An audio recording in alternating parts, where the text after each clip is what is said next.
आज आपसे ऐसी 10 भविष्यवाणी के बारे में जिक्र करेंगे जिनमें से एक आध तो सत्य हो चुकी है, लेकिन जिनकी सत्य होने की संभावना है ना, उन्हें सुनकर शरीर में सिरहंसी दौड़ जाती है, डर लगने लगता है। आपको याद होगा कुछ दिन पहले मैंने भविष्य पुराण के बारे में बात करी थी और वहां पर मैंने बताया था कि पहले ही लिख दिया गया था कि मुस्लिम क्या है, मुस्लिम धर्म क्या है, मुस्लिम कैसे रहेंगे, कौन वो लोग होंगे, उनके बारे में जो स्पष्ट रूप में लिखा गया था ना, वो सच में ही हिला देने वाला था और मुगल काल ने हमें सब कुछ समझा दिया।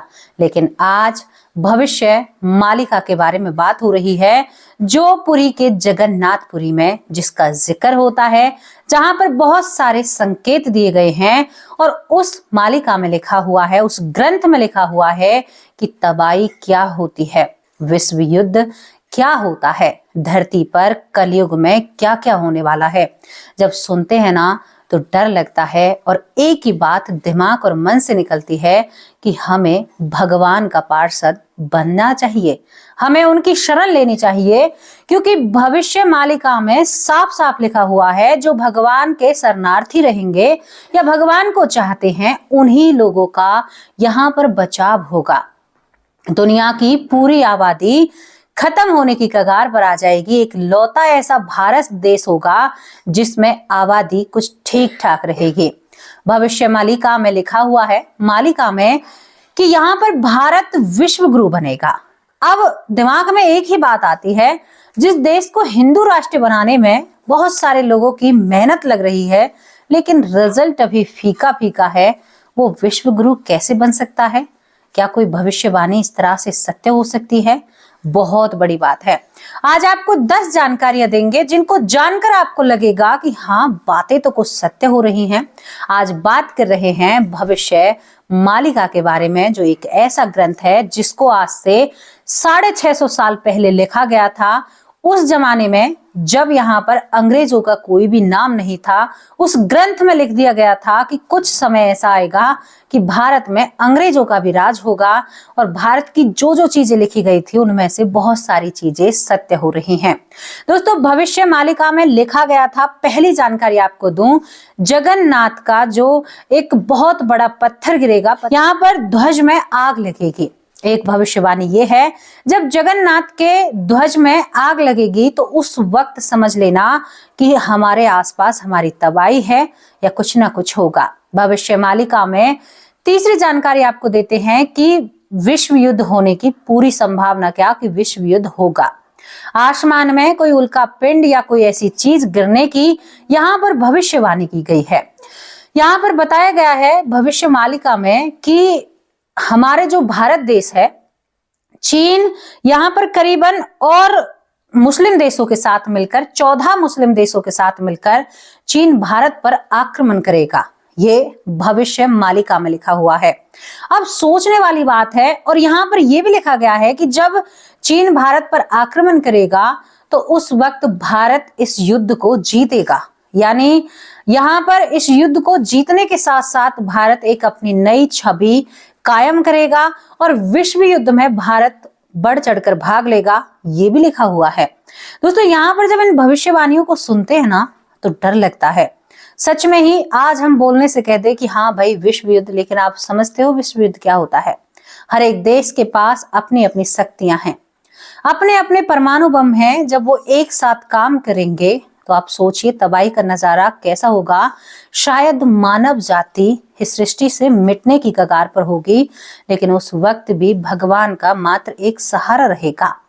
कहते हैं कि जो पूरी दुनिया की आबादी है ना, फिलहाल जो पूरी दुनिया की आबादी है, भविष्य मालिका में लिखा हुआ है केवल 64 करोड़ लोग रह जाएंगे, जिनमें से 31 करोड़ लोग अकेले भारत में रहेंगे। इस भविष्यवाणी को आपको समझने की जरूरत है। भारत का जो शांत स्वभाव, भारत का जो बड़ा दिल, भारत के लोग जो मिलनसार होते हैं, शायद इन सारी बातों से यहाँ पर आबादी ज्यादा बढ़ने की संभावना है। दोस्तों, यहाँ तक लिखा हुआ है कि एक समय ऐसा आएगा कि जो यहाँ पर मैं आपसे कहूं कि लड़कियां ही ज्यादा होंगी। वो समय ऐसा आएगा कि लड़कियां ही लड़कियां होंगी। अब मैं आपको इस भविष्य मालिका का, मैंने आपको ये एक भविष्यवाणी बताई जहां पर कहा गया कि लड़कियों का ही जन्म होगा, लड़कों का जन्म नहीं होगा। उसी थ्योरी में आपको उसी तरफ, उसी दिशा में लेकर चलती हूं। आप साइंस देखते हैं, साइंस जानते हैं, बहुत यहाँ पर WHO के बहुत चौंका देने वाले नतीजे आए हैं कि जो इंसान का, मैं आपको, इंसान का जो सीरम है वो घट रहा है, इंसान के जो कीटाणु है वो कम हो रहे हैं और बहुत ज्यादा संभावना है कि इंसान अंदर से कमजोर हो रहा है। यानी महिलाओं के मुताबिक जो इंसान है वो बहुत ज्यादा कमजोर हो रहा है। क्योंकि आप सोच कर देखिए, XY का खेल है यहाँ पर, जो आप समझ रहे होंगे। तो आप सोच कर देखिए कि भविष्य मालिका जो 650 साल पहले लिखी गई थी, उसमें उनको कैसे पता कि ऐसा होगा। आज यहाँ पर जो साइंस है वो चीख चीख कर कह रही है कि मर्दों को अपने ऊपर थोड़ा काम करना चाहिए, अपनी लाइफ को थोड़ा बदलना चाहिए, वरना ऐसी संभावना आ सकती है। यहाँ पर एक और आपको भविष्यवाणी बताती हूँ। ये चीजें तो वो हैं जो हमारे सामने होती हुई हमें नजर आ रही हैं। यहाँ पर महामारियों का जिक्र किया था।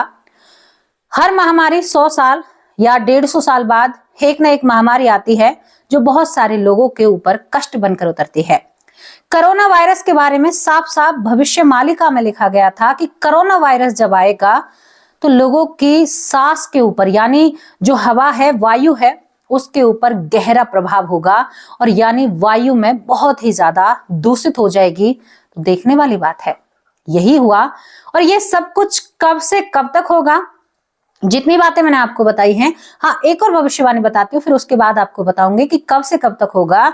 एक और भविष्यवाणी है जहां पर लड़का लड़के से व्यवहार रचाएगा और लड़की लड़की से व्यवहार रचाएगी।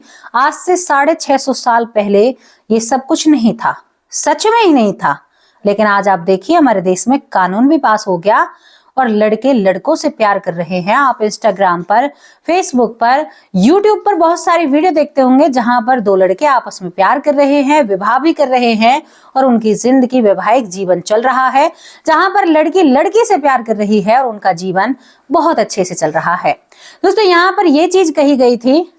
यहाँ पर एक और भविष्यवाणी इसमें लिखी हुई है, उसमें कहा गया है कि यहाँ पर जो लड़कियां हैं ना, वो अपने बाल अलग रंग के कर लेंगे, मतलब बाल कलर कराना, तो वो भी हो रहा है हमारे और आपके बीच में। तो ये तो वो भविष्यवाणी है जो सत्य होंगी। अब यहाँ पर और आने वाली भविष्यवाणियों के बारे में आपको बताऊं, क्योंकि देखो, हमारे देश में कानून जो पास हुए हैं उन सभी को आप जानते हैं। अब यहाँ आने वाली आपदा क्या है, बहुत ही ज्यादा, जैसे भूकंप आना और तूफान आना, इन सारी चीजों के बारे में, आपदाएं, प्राकृतिक आपदाओं के बारे में बहुत जिक्र किया गया है, बिल्कुल खुले विचारों से। दूसरी बात क्या है कि आसमान में यानी 2 सूरज दिखने, ये भी बहुत बड़ा संकेत है बुरे दिन आने का। यहाँ पर तीसरी बात, क्योंकि संभलेगा, भारत देश को संभलना बताया गया है, ग्रंथ में लिखा हुआ है। आपने बाबा वेंगा की या इधर उधर की बहुत सारी भविष्यवाणियां हैं, लेकिन शायद इससे भी हमें कुछ ना कुछ हासिल हो, और मैं तो बहुत मानती हूँ ऐसी चीजों को। तो दोस्तों, यहाँ पर लिखा गया है कि जब विश्व युद्ध के बारे में लिखा गया है, विश्व युद्ध जब होगा तो उसमें तो देखो, कहीं इंसानों की मृत्यु के बारे में लिखा गया है कि जैसे कीड़े मकोड़े या चींटी मरती है ना, चींटी चेटे, उस तरह से लोगों की मृत्यु होगी। ये बहुत बड़ा संकेत है और बहुत बड़ी बात है। और ये शायद यहाँ पर अब ये सारी चीजें होने की संभावना कब बताई गई है भविष्य मालिका में, ये सारी चीजें 2020 से लेकर 2032 तक के बीच में बताया गया है। अच्छा, यहाँ पर भारत के बारे में एक और चीज कही गई है। भारत का जो आखिरी प्रधानमंत्री या आखिरी जो राजा रहेगा वो बिना संतान के रहेगा, उसकी कोई संतान नहीं होगी, वो ना ही तो शादीशुदा होगा और वो एक हिंदू होगा। इसके बारे में भी जिक्र किया गया है। एक और भविष्यवाणी आपको जो बताऊं, यहाँ पर यह भी कहा गया है कि इस देश में एक और बार मुस्लिम राज आएगा और मुस्लिम राज करेंगे, ये भी बात लिखी गई है।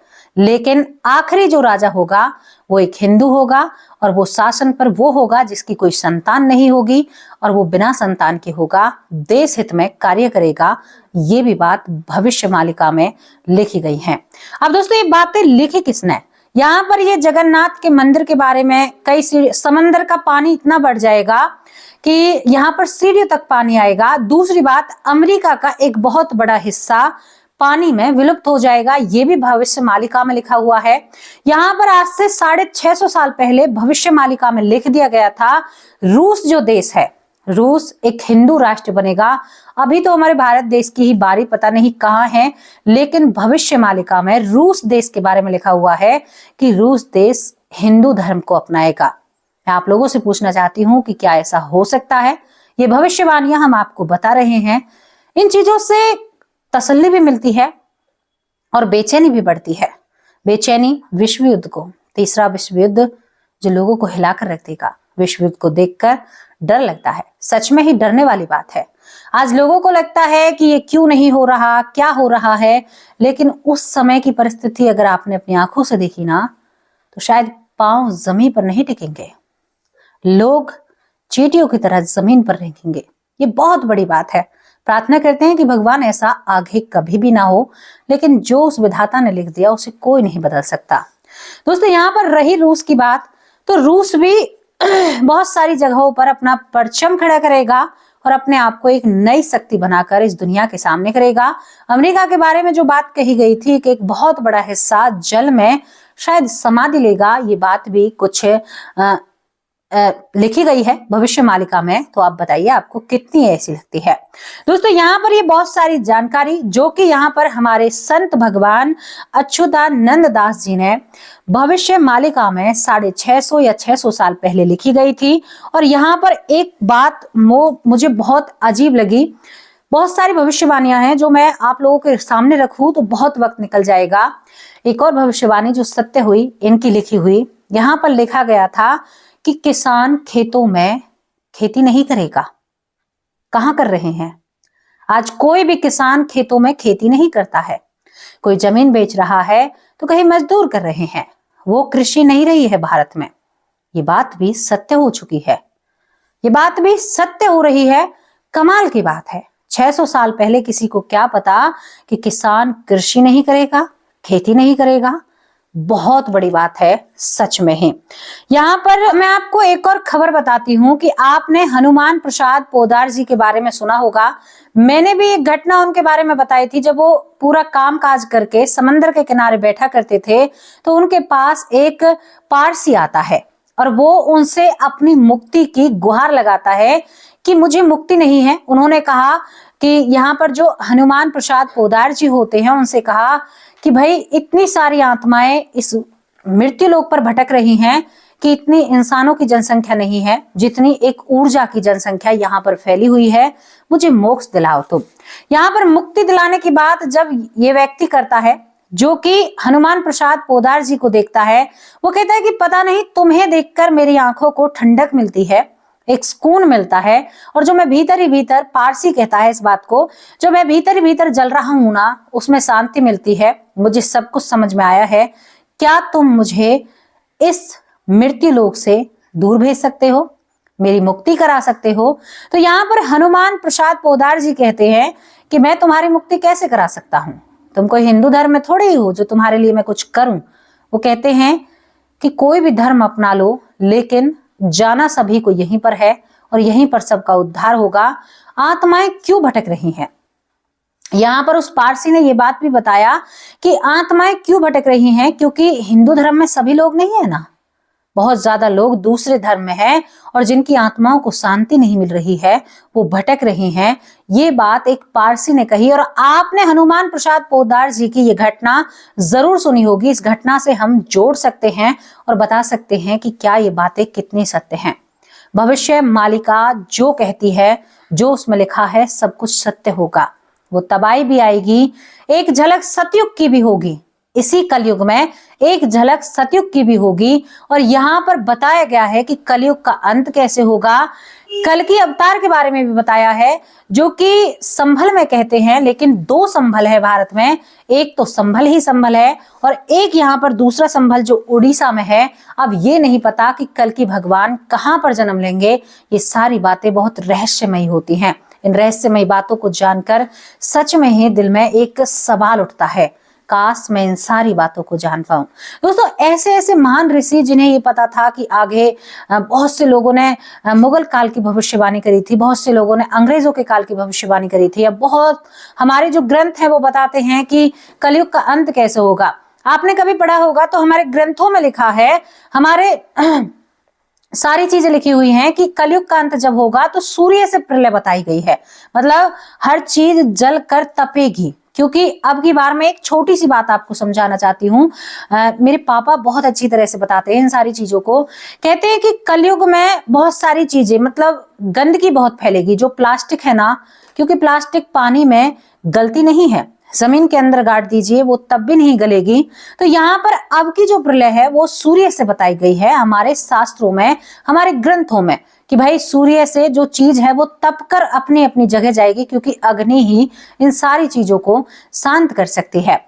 अग्नि से ये जो हमारी पृथ्वी है वो तपेगी, तपने के बाद हर चीज पिघल कर अपनी अपनी जगह पर फिर बहुत हजारों सालों तक के लिए पृथ्वी ऐसे ही पड़ी रहेगी। इसके बाद यहाँ पर हजारों साल तक पड़ी रहने के बाद इस पर बारिश होगी, जाने कितने हजार सालों के लिए इस पर बारिश होगी।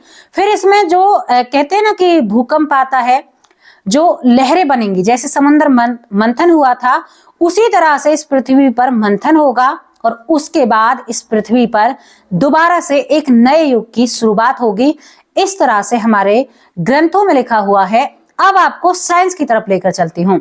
साइंस क्या कहती है कि सूरज है वो बूढ़ा हो रहा है। साइंस इस तरह से बात करती है। साइंस कहती है कि सूरज एक दिन, जो सूरज है वो पृथ्वी को निगल जाएगा। बात कहां पर मैच हो रही है? जो हमारे बुजुर्गों ने हमारे लिए हजारों साल पहले जो चीजें लिख कर रख दी, वो चीजें आज हमें दूसरी जगह से पता चलती हैं, तो सच में ही दिल में दर्द होता है, दुख होता है, रियली में दुख होता है। यहाँ पर साइंस कहती है कि सूरज टूटकर बिखर जाएगा और वो पृथ्वी से बहुत बड़ा है, तो वो पृथ्वी को निगल जाएगा। सेम बातें हैं दोनों तरफ, लेकिन समझने का फर्क है। उन्होंने भी इसी तरह से अंत बताया है और हमारे शास्त्रों ने भी इसी तरह से अंत बताया है, लेकिन विश्वास आप लोगों का कहां पर है? और हाँ, एक और भविष्य मालिका में एक और भविष्यवाणी है जहां पर कहा गया है कि कलयुग में जो लोग आस्तिक है ना, जो भगवान को मानते हैं, वो केवल शून्य के बराबर रह जाएंगे, यानी ना के बराबर। कि जैसे 50 घरों में एक घर है जो भगवान को मानता है। तो कहाँ खो रहे हैं आप? देखिए, अपने आसपास निगाह घुमाइए, शायद आपका ही पड़ोसी मांसाहार करता होगा, शायद वही दिन में राम राम और शाम को कबाब के साथ अपनी शाम को सही करता होगा। घुमाइए नजर, आपके रिश्तेदार भी अछूते नहीं रहे इन सारी चीजों से। आप कभी कभी उन बड़ी बड़ी फैक्ट्रियों में जाकर देखना, जहां पर पशुओं के साथ बर्बरता होती है ना, वहां पर यह नहीं देखा जाता कि इनके प्राण हैं या नहीं है। उनके साथ जो होता है ना, वो काफी में दिल को दहला देने वाला है। सबर जाइए, बस यही कहना है। ये जानकारी कोई मैं इतनी बड़ी नहीं हूं, ये जानकारी केवल मैंने थोड़ी आप लोगों के लिए कई दिन से मैं मेहनत कर रही थी, क्योंकि इसमें मेरी रुचि थी। मैंने सोचा परिवार से तो इन बातों को साझा करनी चाहिए, तो मैंने आप लोगों के सामने ये बातें रखी। मैं कुछ भी नहीं हूं, सब कुछ वो ऊपर वाला है, भगवान है। लेकिन जब इन भविष्यवाणियों को पढ़ते हैं, हम नहीं मानते किसी की भी भविष्यवाणी, हम अपने शास्त्र, अपने ग्रंथों की भविष्यवाणी को मानेंगे, जो हमारे लिए सत्य होती आ रही हैं और होती रहेंगी। किसी के कहने से कोई फर्क नहीं पड़ता। अब परिवार वालों के नाम की बारी है। नीलेश विश्वकर्मा भाई, कैसे हो आप? आशा गुप्ता प्यारी बहन, कैसी हो? सुमन देवी बहुत अच्छी बहन है। सुरेंद्र पाल कौर, कैसी हो प्यारी बहन? किरण वालिया, बहुत बहुत धन्यवाद। सुरेंद्र कुमार, बहुत बहुत धन्यवाद। विजेंद्र सिंह, बहुत अच्छे भाई हैं। मदन तोमर, बहुत बहुत धन्यवाद। अनिल राज भाई, कैसे हो? रेणु शर्मा, बहुत बहुत धन्यवाद। मंजू चौधरी, बहुत प्यारी बहन है। विक्रमजीत सिंह, बहुत बहुत धन्यवाद। संतोष जिंदल, बहुत बहुत धन्यवाद। बबली जांगरा, बहुत प्यारी बहन है। बिटी का बॉस, बहुत बहुत धन्यवाद। श्रद्धा शर्मा, कैसे हो प्यारी बहन? ज्योति श्रीवास्तव, बहुत प्यारी माँ है। यशवंती माँ, आप कैसे हो? शकुंतला बहन, कैसी हो? बिमला दलाल माँ, आप कैसे हो? ललिता यादव माँ, आप कैसी हो? ऐश्वर्या माँ, आप कैसे हो? रेखा सरपंच, बहुत प्यारी बहन है। पूनम यादव, बहुत बहुत धन्यवाद। मनीष कुमार, बहुत अच्छे भाई हैं। अनिल शाक्या फरीदाबाद से हैं। सुमित्रा पौर, बहुत बहुत धन्यवाद। प्रवेश कुमानिया, बहुत अच्छे भाई हैं। सीमा बहन लखनऊ से, जो हमें रेगुलर देखती हैं, उनके पति की तबीयत खराब है। पुष्पा पांडे, बहुत बहुत धन्यवाद। सीमा बहन, जो दिल्ली से मुझे देखती हैं। बबीता सिंह दिल्ली से। शैलेंद्र तिवारी, बहुत बहुत धन्यवाद। बलवीर स्वामी, बहुत अच्छे भाई हैं। सिकंदर सिंह, बहुत बहुत धन्यवाद। सीता शर्मा, कैसी हो प्यारी बहन? कृष्णा आचार्य बहुत बहुत धन्यवाद। सुरेंद्र कुमार बहुत अच्छे भाई हैं। रमन भाई कैसे हो? सुमन बहन कैसी हो? यहाँ पर सिंह है। रीता तिरुपति बहुत बहुत धन्यवाद। अंजना बहन कैसी हो? LDH वाले बहुत अच्छे भाई हैं। योगमाया साहू, लोनाराम मोदी बहुत बहुत धन्यवाद। आशा गुप्ता बहुत प्यारी बहन है। राज सिंह बहुत बहुत धन्यवाद। प्रवेश कुमानिया बहुत अच्छे भाई हैं। सीमा बहन कैसी हो? खुशी सिंह बहुत प्यारी बहन है। यहाँ पर हीरा कुमारी बहुत प्यारी बहन है। डॉक्टर रंजीत कुमार मिश्रा बहुत अच्छे भाई हैं हमारे। हर्षित शर्मा बहुत बहुत धन्यवाद। ओम प्रकाश वर्मा कैसे हो भाई? दीपक भाई बहुत अच्छे भाई हैं। जुगल शर्मा बहुत बहुत धन्यवाद। विनीत शर्मा बहुत अच्छे भाई हैं। अनीता कैसी हो प्यारी बहन? तरुण भाई कैसे हो? डॉक्टर सुरेश सोनी बहुत अच्छे भाई हैं। मिष्टी सोनी भतीजी है। हिमांशु सोनी भतीजा है। पूरा परिवार कैसा है? अपने बारे में जरूर लिखकर भेजना। अब आप लोगों से विदा लेती हूँ और ये छोटी सी जानकारी आपको कैसी लगी अपनी राय लिखकर जरूर भेजना। नमस्कार, जय हिंद, जय भारत।